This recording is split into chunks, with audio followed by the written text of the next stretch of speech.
በሱናውም ሰላት በፈርድ ሰላቱም በተራዊሁም በሁሉም ፋቲሃ ይደጋገማል።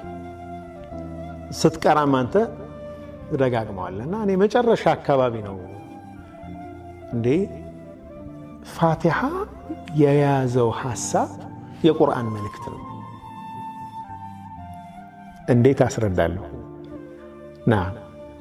ፋቲሃ ሲጀምር በዑለማዎቹ የሚሉት የቁርአን መግቢያ ነው። ፋቲሃ ያንዳንዱ መጽሐፍ መግቢያ አለው። ፋቲሃ መግቢያ ነው። ምን ኮንቴንቶች ይዟል? አላህን ያስተዋውቃል። በመጀመሪያ አልሐምዱሊላህ ረቢል ዓለሚን ለዓለማት ጌታ ምስጋና ሁሉ የተገባ ነው። አልሐምዱ የሚለው ስም ነው፣ ቨርብ አይደለም፣ ግስ አይደለም። ግስ ከሆነ ያለፈ ጊዜ ያሁን የሚመጣ ነው። ስለዚህ ስለ አሁን የሚነግርህ ከሆነ ከዚህ በፊት አልተመሰገነም ማለት ነው። ከዚህ በኋላ ሲመሰገናል ጥያቄ ያስነሳል። ግን ስም ነው። ምስጋና የአላህ ነው። እናንተ አመሰገናችሁኝ አላመሰገናችሁኝ ወላሁ ገኒዩን ዐኒል ዓለሚን፣ አላህ የተብቃቃ ጌታ ነው፣ ምስጋና ሁሉ የእሱ ነው ብሎ ይጀምራል።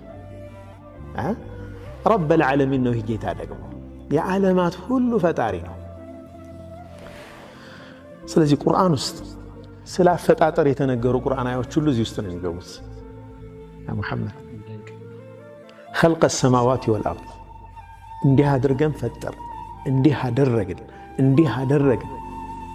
የረበል ዓለሚን ስራዎች በሙሉ አልሐምዱሊላህ ረቢል ዓለሚን ውስጥ ተካተዋል። ይደንቀናል። እዚህ እኔ ቁርአን አያ ብትከፍት ስለ አላህ ረብነት የሚናገር በሙሉ እዚህ አያዎቹ እዚህ ውስጥ ይገባናል። የሚመጡት አያዎች ሁሉ የአላህን ጌትነት ለማረጋገጥ ነው ሱብሃንአላህ የመጡት። ይህን ሊተነትኑ ነው የመጡት። ሌሎች በጣም ግልጽ ነው። አርራሕማን ራሒም ይህ ደግሞ የአላህን ባህሪዎች የሚወክል ነው። አላህ አውሰዕ የሆነው ባህሪው አዛኝነቱ ነው። ስለዚህ የአላህ ባህሪያት በሙሉ በተጠቀሱ ቁጥር እዝነት አላቸው በውስጡ እዚህ ውስጥ ነው የሚካተቱት። ሐታ አላሁ ስብሓነሁ ወተዓላ መንሳቱ እዝነት አለበት፣ መበቀሉ እዝነት አለበት። አንስተናል ከዚህ ቀደም፣ አሁን በፊት አንስተናል። አስማኡላሂል ሑስናን ስናነሳ በእዝነቱ ውስጥ ነው ሁሉም ነገር የሚካተተው።